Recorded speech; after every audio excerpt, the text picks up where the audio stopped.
Newspapers and magazines are the embodiment of journalism. But sadly, print journalism is in deep trouble, and you can blame digital technology and the internet for that. But long before people raced to read about the news online, we used to enjoy reading the news from a newspaper. Not everyone values printed words anymore, but fortunately, one person did.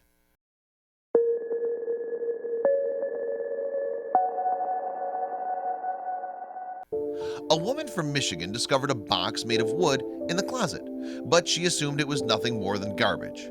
But as she sifted through a bunch of old documents, she discovered a hidden compartment. That's when it dawned on her. What she had in front of her was nothing less than a priceless treasure. Plain and simple. The woman shared her amazing discovery.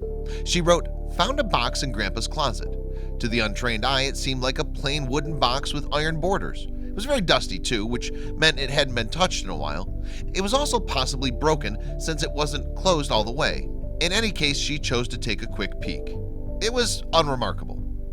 On one side of the open box, there were a few pieces of old yellow paper which had been rolled up, but there was a shallow nook on the other side which she soon realized was empty, except for a few pieces of paper. She added, 'It's not a very good box,' but then she unrolled some of the scrolls and suddenly curiosity started getting the best of her. Family treasures. There was a badly torn high school diploma among the documents, which belonged to Grand Rapids Central High School. It was dated 1922, and the name of the student was Harry Gaines Messner. She assumed that this box contained some family documents, and she was right. She discovered her grandfather, great-grandfather, and great-uncle's high school diplomas.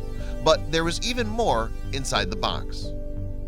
She soon realized that the compartment was removable after taking the diplomas out.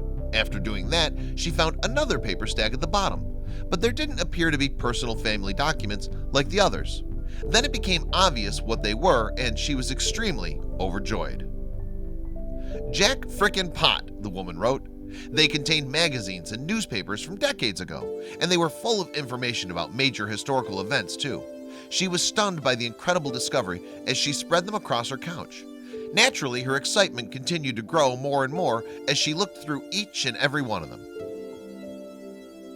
She found a Miami Herald newspaper supplement that was colorful and commemorated the bicentennial of the American Revolution, which occurred on July 4th, 1976. The cover included the American flag, a bald eagle, and a Declaration of Independence quote, which was written 200 years earlier. Now, the 1970s may come off as ancient, but the Michigan woman discovered newspapers that went further back in time than she had realized. There was a newspaper of the Detroit Times from August 6, 1945, which discussed the atomic bomb dropped in Hiroshima, Japan, an event that made a significant impact in the 20th century. In bold red letters, a subheadline read, "Turned steel buildings into gas." But at the time, no one knew the damage that the bomb had caused yet. She was also going to discover even more historical treasures as she continued searching. Dated April 15, 1865, was an issue of the New York Herald, which she figured was reprinted around 1880. Regardless, the copy was very old but in great condition. The event that it reported was shocking because it announced President Lincoln's assassination. It would be an understatement to say that this find was amazing.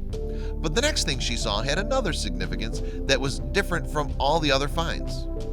In a copy of the Detroit Free Press from June 30th, 1891, she found no major news stories.